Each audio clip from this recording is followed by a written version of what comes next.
इस वीडियो में हम बीए पार्ट तृतीय के पॉलिटिकल साइंस के भाग फर्स्ट में सेंट थॉमस एक्विनास के बारे में पढ़ेंगे। सेंट थॉमस एक्विनास मध्ययुग का एक विचारक था जो मध्ययुग के अंत और या आधुनिक युग के प्रारंभ के एक दोहराए पर खड़ा था। मध्ययुग को अंधा युग कहा जाता है, क्योंकि वहाँ पर विज्ञान और तर्क के स्थान पर धर्म को स्थान दिया जाता है।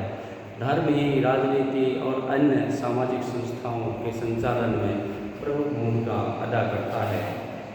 इसी दौर में पैदा होते हैं सेंट थॉमस एक्विनास।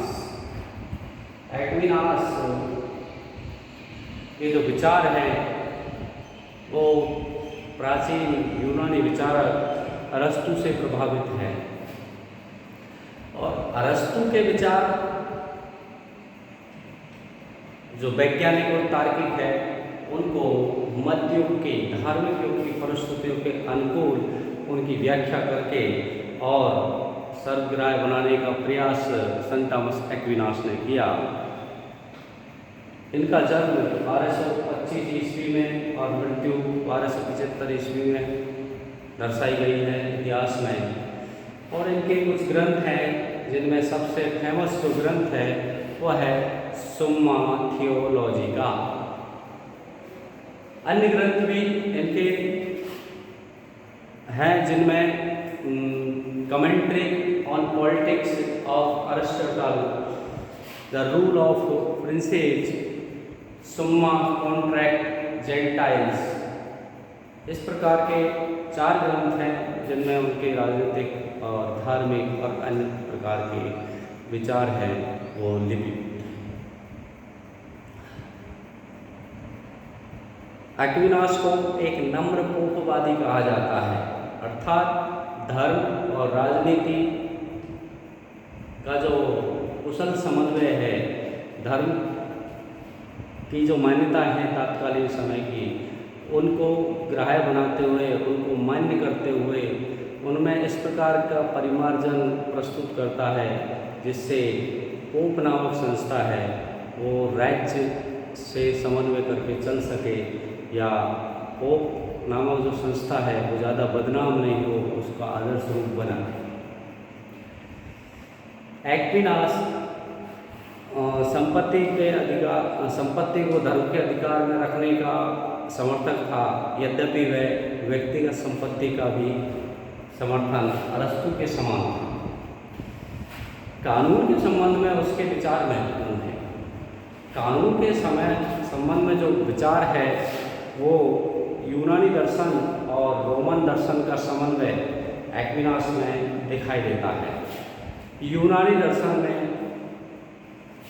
अरस्तु के दर्शन में कानून विवेक बुद्धि का परिणाम है, कानून विवेक सम्मत होते हैं। लेकिन रोमन दर्शन में बुद्धि जनित व किसी व्यक्ति विशेष की इच्छा की अभिव्यक्ति को कानून कहा जाता है। तो 2 विरोधी विचारधाराएं एक्विनास के सामने थी जिनमें उन्होंने समन्वय किया, इसलिए उनके विचार महत्वपूर्ण बनते हैं। और मैक्सी जैसे विचारक अरस्तु को मध्ययुग का अरस्तु कहते हैं, उनमें कानून संबंधी विचार भी उसको मध्ययुग का अरस्तु ठहराने में सहायक। एक्विनास के अनुसार कानून विवेक का पेह अध्यादेश है। कानून विवेक का पेह अध्यादेश है जिसे लोकहित के लिए किसी ऐसे व्यक्ति ने प्राख्यात किया हो जो समाज के कल्याण के लिए उत्तरदायी है।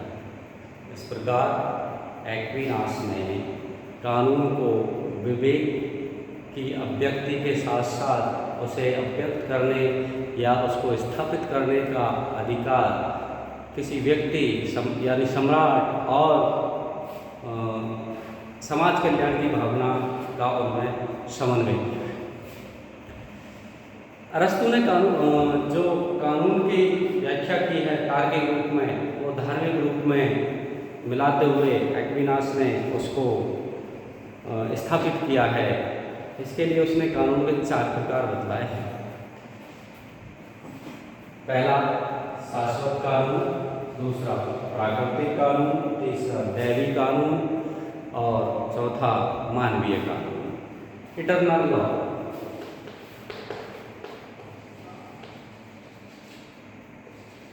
इसको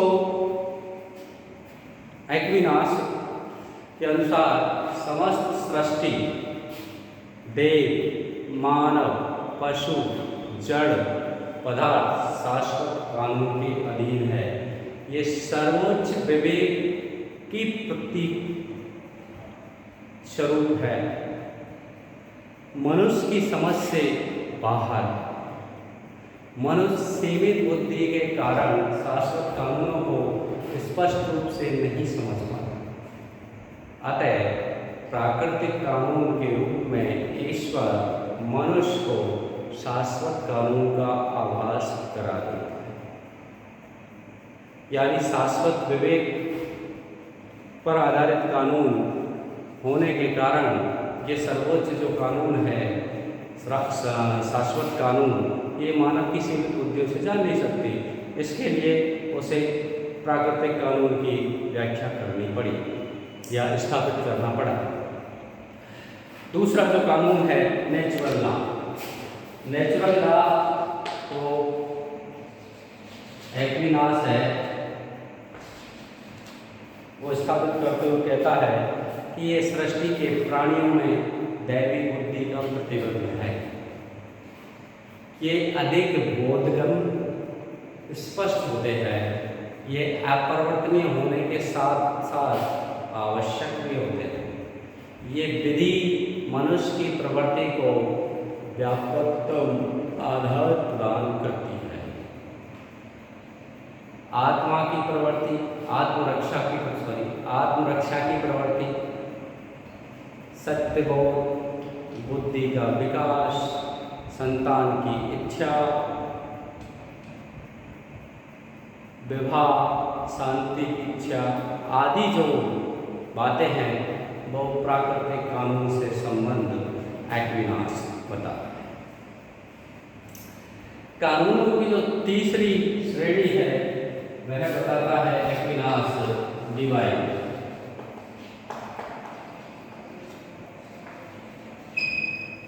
दैवी कानून। एक्विनास ने इन्हें प्राकृतिक कानून से निम्न स्थान प्रदान किया है। ये विद्या ईश्वर की देन है। बाद में इन्हें धर्म ग्रंथों में लिख दिया गया, लिपिबद्ध कर दिया गया। मनुष्य की विवेक शून्यता की स्थिति में या उसमें उत्पन्न कमी है और बुराइयां हैं, उनको ये कानून दूर करते हैं। सीधे शब्दों में कहें तो जो प्राकृतिक कानून है उसको सांसारिक जगत में बताने के लिए जो ईश्वर ने जो विधियां रची है वो धर्म ग्रंथों में, प्रत्येक धर्म का कोई न कोई ग्रंथ है उसमें ये वर्णित है। इसलिए जो प्राकृतिक कानून है वो धर्म ग्रंथों में लिपिबद्ध है और प्रत्येक धर्म के गुरु या उसके व्याख्याकार हैं अपने धर्म के सिद्धांतों के अनुरूप उसकी व्याख्या करते हैं। प्राकृतिक कानून एक रूप है, जबकि दैवीय कानून जाति और काल के में भिन्न भिन्न रूप धारण करते हैं। समय परिस्थिति के अनुसार या परंपराओं के अनुसार वो अलग अलग रूप धारण कर लेते हैं, अतः दोनों में विरोधाभास नहीं हो सकता। चौथी जो श्रेणी एक्विनास बताते हैं वो है मानवीय कानून, ह्यूमन लॉ।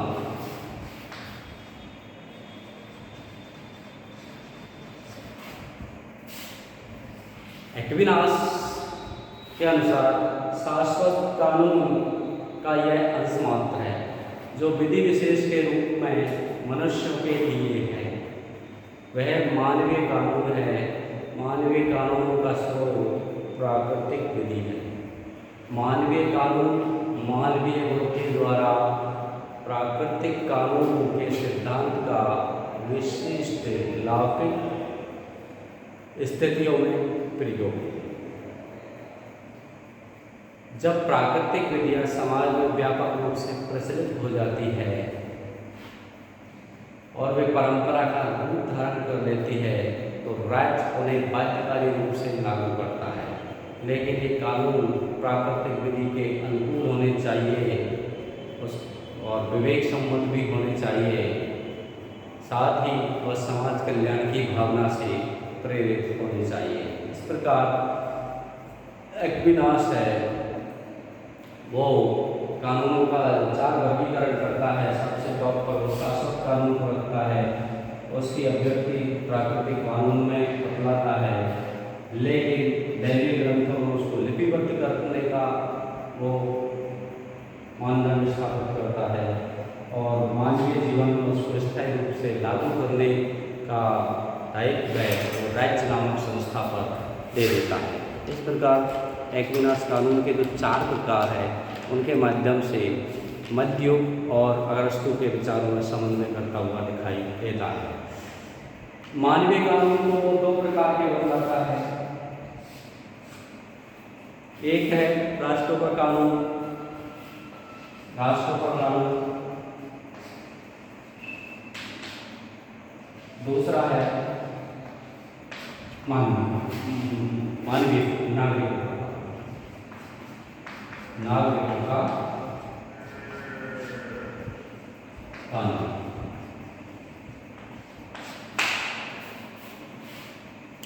एक्विनास दास प्रथा को न्याय का दैवी दंड और स्वाभाविक मानता है, जो अरस्तु के विचारों को ही पुष्ट करता हुआ दिखाई देता है। कानून के संबंध के विचारों के आधार पर जो अरस्तु का प्रभाव एक्विनास पर दिखाई देता है, इसीलिए मैक्सी ने उसे मध्य युग का अरस्तु कहा है। वर्तमान में हमारे जीवन में वास्तव में जिसे हम कानून कहते हैं, जो राज्यों में प्रचलित है, जिन्हें राज्य अपनी स्थापित प्रक्रिया द्वारा बनाता है और लागू करता है, वो एक्विनास उसको सबसे निम्न श्रेणी में स्थान देता है। समय परिस्थिति और तत्कालीन समय के हिसाब से एक्विनास के विचार सही है, लेकिन आज की परिस्थितियों में उसके विचारों का जो क्रम है वो लिखित कानून है, उसको ही श्रेष्ठ माना जाता है और एक्विनास ने उसकी पूर्व अभिव्यक्ति अपने कानून संबंधी सिद्धांत दे दी। धन्यवाद।